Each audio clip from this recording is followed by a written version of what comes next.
Gentlemen, let me ask you something personal. Have you ever done the so-called responsible thing and gone to the bathroom right before bed, only to find yourself awake at 2 a.m. staring at the ceiling, frustrated and walking down the hall again?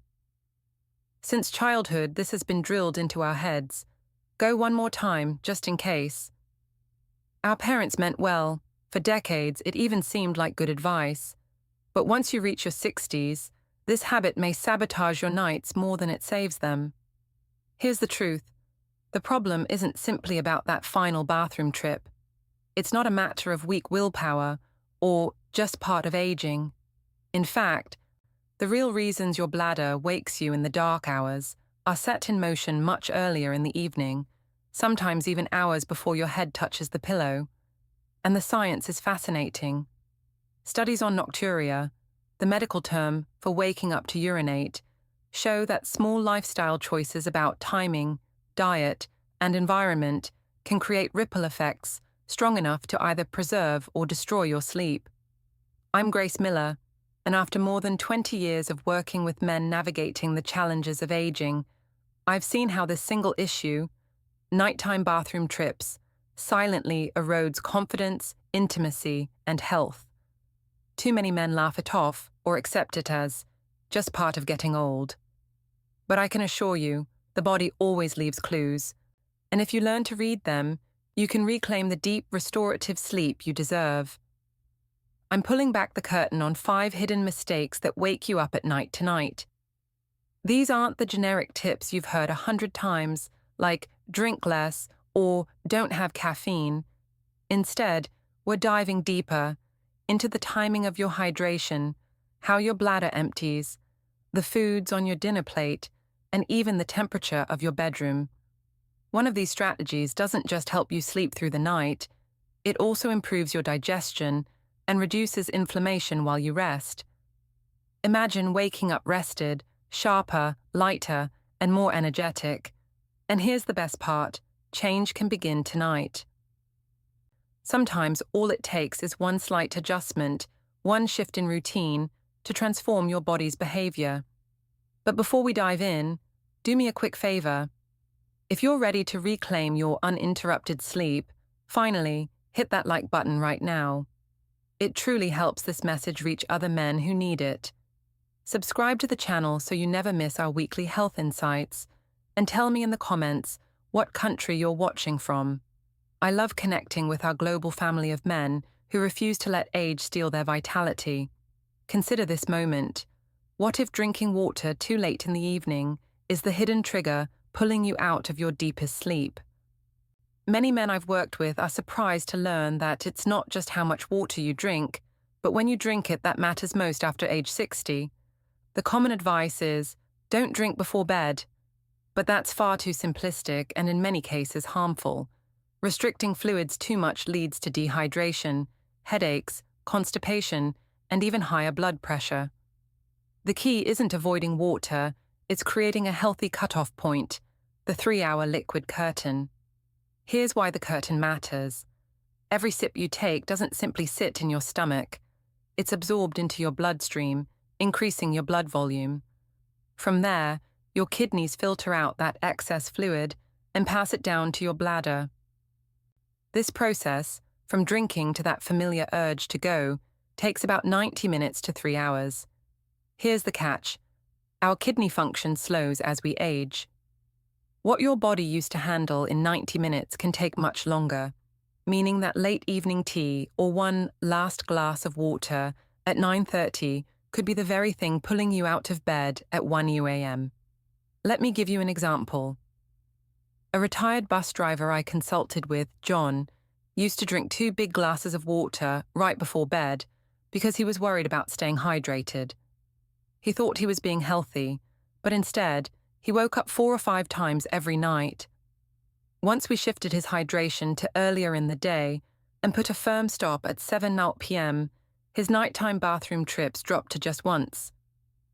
Within a week, he told me he felt 10 years younger simply because he was finally getting uninterrupted sleep. The science backs this up. A review in the Journal of Urology highlights evening fluid restriction as one of the most effective first-line behavioral interventions against nocturia. Patients who followed a 2 to 3 hour cutoff consistently reported fewer awakenings. That's not anecdote, that's data. So, how do you put this into practice? Step 1. Decide on your bedtime. If you aim for 10:30 p.m., your liquid curtain falls at 7:30 p.m. Set an alarm on your phone titled Liquid Curtain Down. Step 2. Don't try to camel up right before the cutoff. Your body doesn't work that way. Instead, space your hydration evenly throughout the day, finishing the bulk by late afternoon. Step 3. If you must take evening medication, use only the tiniest sip of water possible, literally less than an ounce, to swallow your pill. Hydration is essential, but mistimed hydration can rob you of the very rest your body desperately needs as it repairs and restores itself overnight. Now let me ask you, what's your current pre-bed drinking habit? Are you someone who gulps down water late in the evening, or do you already cut yourself off? Share your routine in the comments below. Now that you've adjusted when you drink, let's tackle another overlooked habit, the way you empty your bladder before bed. Most men believe that one quick bathroom trip is enough, but in reality, many bladders don't empty on the first try, especially if you're over 60. This leaves behind what doctors call residual urine. Even a small amount sitting in the bladder can trigger that frustrating 2 a.m. wake-up call. The solution is surprisingly simple, but most people have never heard of it. It's called the double voiding technique. Here's how it works. About 30 minutes before bed, go to the bathroom as usual. Sit down if you can. Yes, even for men. Sitting allows the pelvic floor muscles to relax more completely, which can help the bladder empty more effectively. Don't rush. Please take a few deep breaths and let gravity do its work. Once you're finished, stand up, wash your hands, maybe brush your teeth, or change into your sleepwear. Then, before climbing into bed, return to the bathroom and try again. You'll often be surprised that a little more urine comes out. That extra release could be between 6 hours of solid sleep and being jolted awake halfway through the night. Why does this happen? The bladder is a muscular sac controlled by a coordinated system of contractions and relaxations. The detrusor muscle contracts firmly in younger men, while the sphincter relaxes smoothly, allowing near-complete emptying. However, coordination becomes less efficient with age, and especially with conditions like benign prostatic hyperplasia, BPH. The first void clears the bulk, but a small pool remains. Standing up, moving, and then sitting back down allows the bladder to reset, shifting the remaining urine into position to be expelled. I once worked with a retired engineer named Martin, who struggled waking up 3 times per night despite cutting off fluids early. When I introduced him to the double voiding method, he was skeptical. "I've been peeing for 70 years, Grace," he chuckled.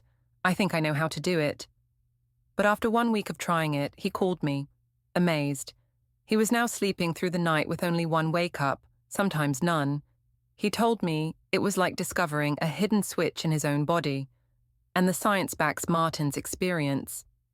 A 2017 study in the International Journal of Urology found that patients who practiced double voiding significantly reduced their post-void residual urine volume and improved their sleep quality. The researchers concluded that this small, mindful habit can dramatically reduce nocturia without medication. So here's your action plan. 30 minutes before bed, do your first void. Stay seated for an extra 20 to 30 seconds to ensure relaxation. Then, right before sleep, go back for the second void. Think of it as insurance for the night ahead. I'd love to hear from you. Have you ever tried the double voiding technique before, or is this brand new information for you? Drop your thoughts in the comments, because your experience could help another man sleep better tonight. Have you ever noticed that some nights you fall asleep easily, only to be woken up again and again after a heavy dinner? It might not just be a coincidence. It could be your dinner quietly working against you. What you eat and when you eat in the evening directly impacts how often you wake up to urinate. This is where I introduce the sunset dining method. The idea is simple. Finish your main meal at least 4 hours before bedtime and choose gentle foods for your bladder. Why? Because certain foods act as natural diuretics, pushing your kidneys to produce more urine. For example, that big, healthy salad at dinner might sound wise, but ingredients like tomatoes, cucumbers, and celery are notorious for making your bladder work over time. The same goes for spicy foods like chili peppers, which can irritate the bladder lining, or sweet fruits like watermelon, oranges, and cantaloupe, which are loaded with water and potassium. Add salty takeout, pizza, Chinese food, or even a frozen meal, and create the perfect storm for nighttime bathroom trips. Timing is just as important. When you eat a heavy meal at 8 or 9 p.m., your digestive and urinary systems are still in full swing right when your body should be winding down. Digestion requires fluid, and your kidneys must filter out the byproducts of metabolizing food. This double load means your bladder fills faster, and your chances of waking at night skyrocket. I'll never forget working with a retired teacher named Robert. He had a routine of enjoying late dinners with his wife around 9 p.m., often including fruit salad for dessert. He thought he was healthy, but he couldn't understand why he was up 3 or 4 times each night. The change was dramatic once we shifted his dinner to 6:01 p.m. and swapped the fruit salad for a handful of almonds. Within 2 weeks, Robert reported sleeping through most nights and waking up with energy he hadn't felt in years. The science is precise. A study published in the Journal of Urology found a direct link between late, heavy dinners and nocturia, theorizing that the extra metabolic workload at night disrupts the natural circadian rhythm of kidney function.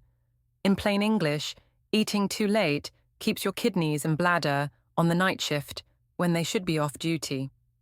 So here's your sunset dining plan. First, set a dinner cutoff 4 hours before bedtime. If you sleep at 10:30, dinner ends at 6:30.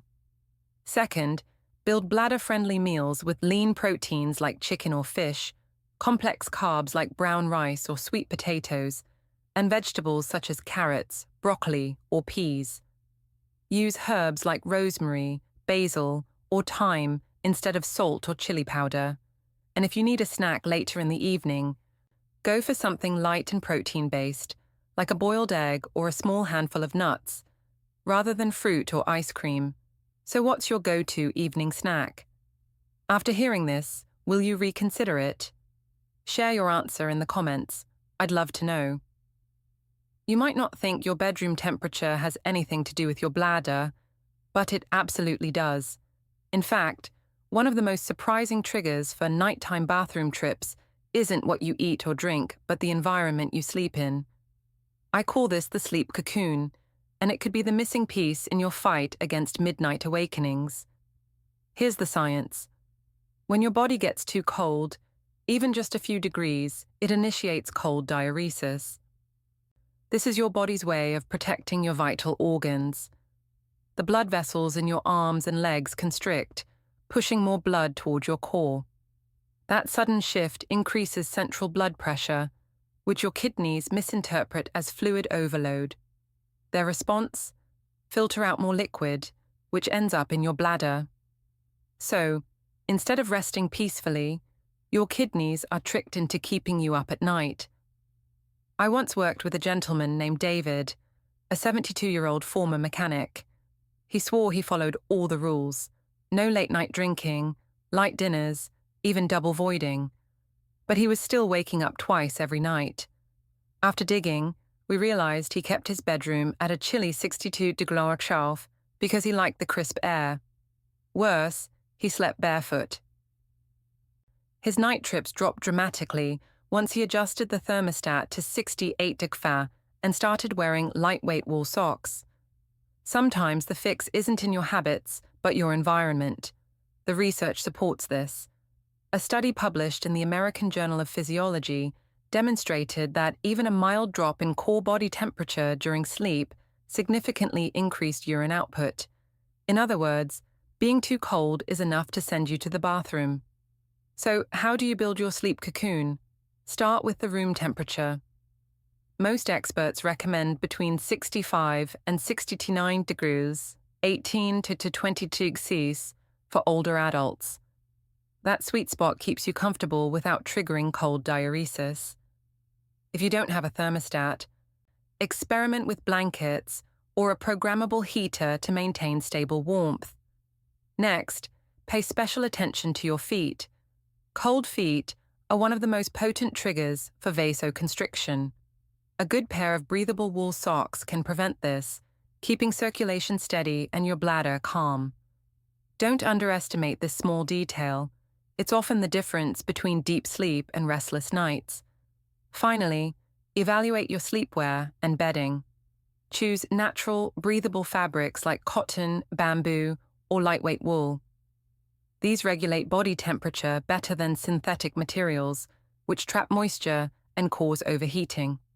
The goal is balance, warm enough to prevent cold diuresis, but breathable enough to avoid sweating, which can also disturb your sleep.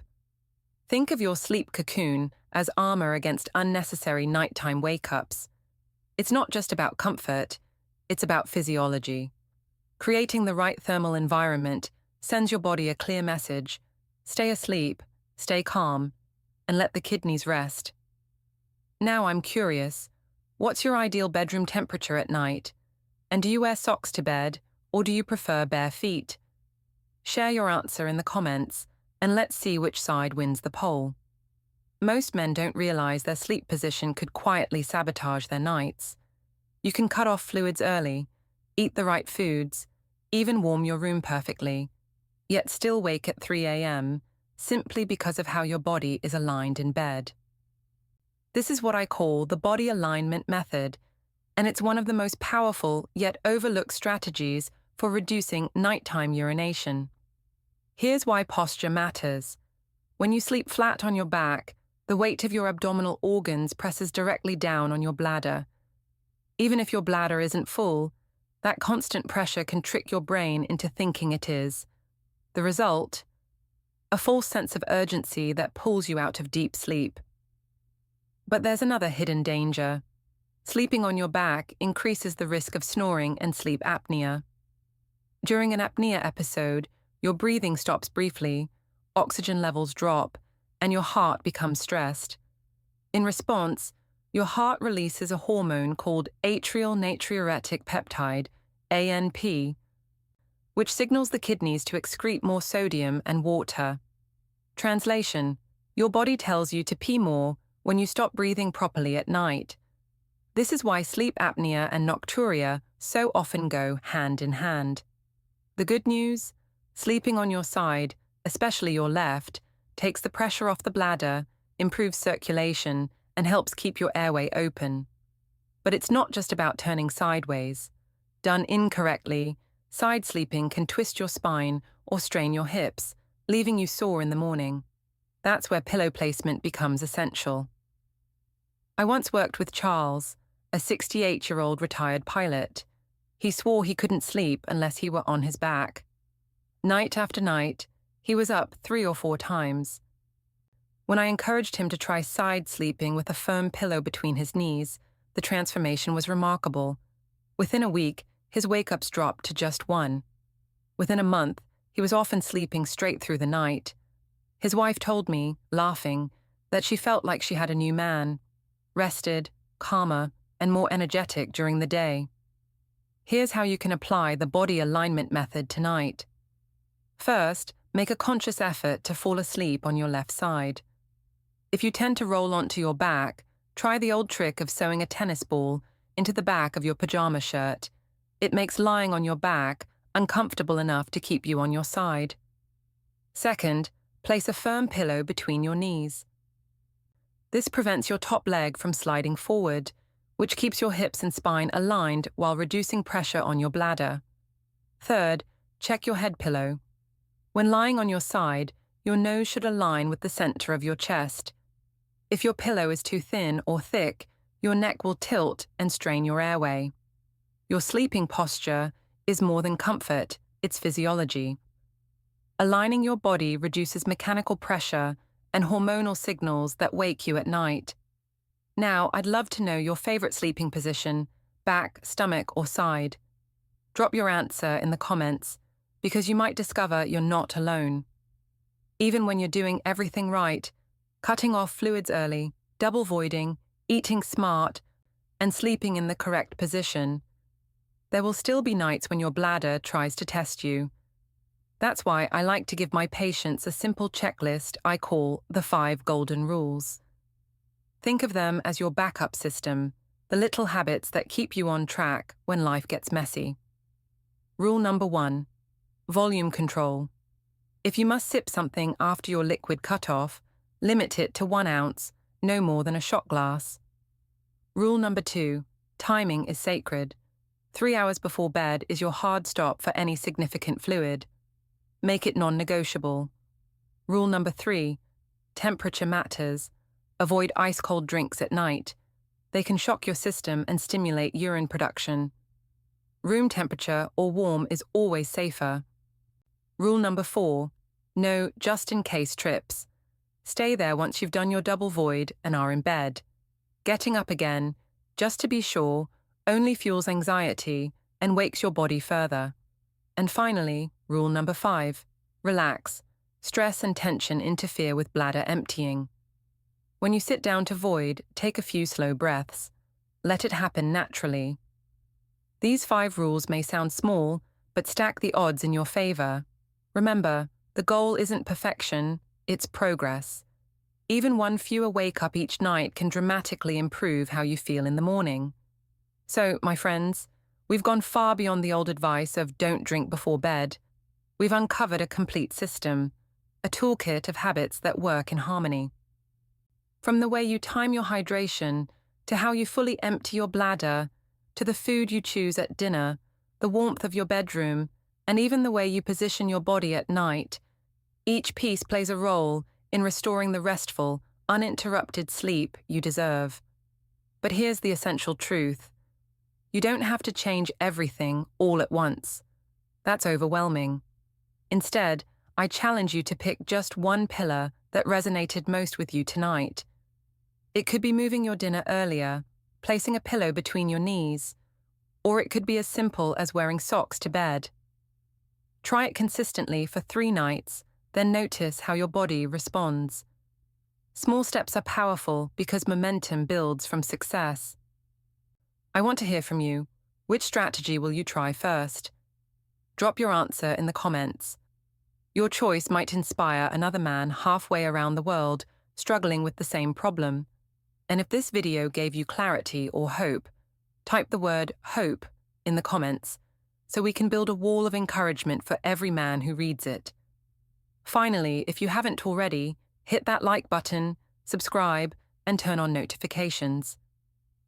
Each week, I bring practical, science-backed strategies to help you stay strong, vital, and independent as you age.